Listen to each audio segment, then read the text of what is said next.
All right, let's talk about something you've probably heard a million times. Israel is America's greatest ally. It's said so often it feels like a fact, right? But what if we didn't just accept it? What if we put that claim on trial? Well, that's exactly what we're going to do. So that's the big question on the table. Is this relationship really as straightforward as it seems? Is it all about shared values? Or is there something else going on under the surface? The evidence we're about to look at, well, it might just surprise you. Okay, so the court is now in session. We're going to examine the evidence piece by piece, and we're starting at the very beginning, long before the internet, with how the image of Israel was first packaged and sold to the American people. Let's call up our first piece of evidence, Exhibit A. We're talking about Hollywood. You know, back in the day, before we all had screens in our pockets, movies were how people saw the world. And believe me, that was no accident when it came to Israel's story. And you can see a pattern emerging here, right?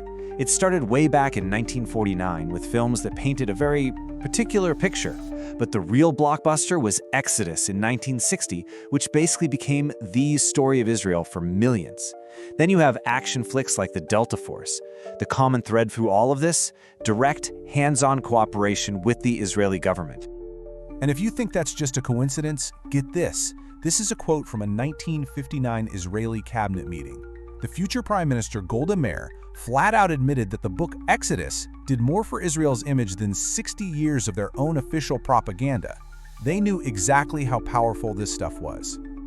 And we're not talking about a little friendly advice here and there. No way!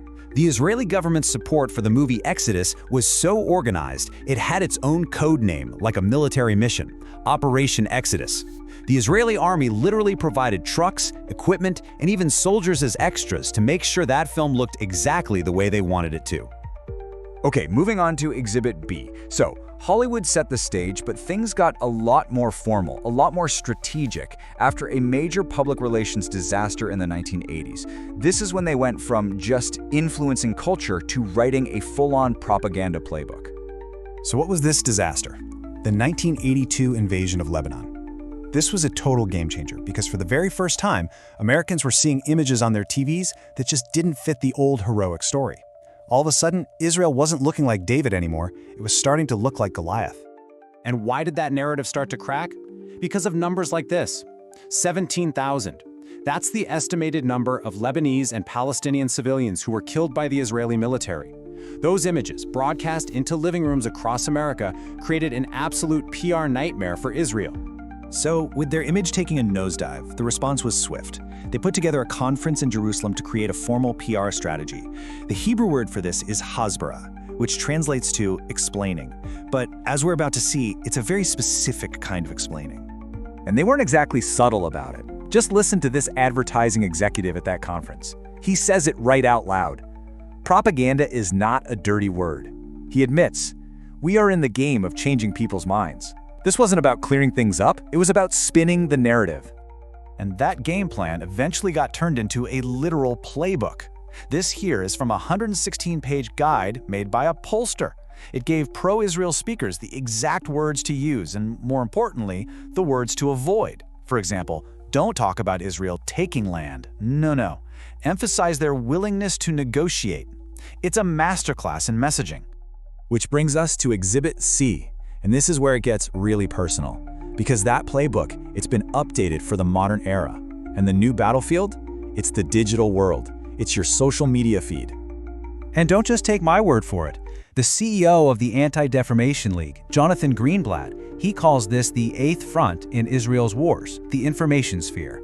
He is literally saying that the battle for what you think online is as vital as any physical military conflict. And boy, are they funding it. Look at this number, $150 million. That's the proposed 2025 budget for Israel's foreign ministry just for public diplomacy. That's hasbara. That's more than 20 times the typical yearly budget. An increase like that tells you everything you need to know about their priorities.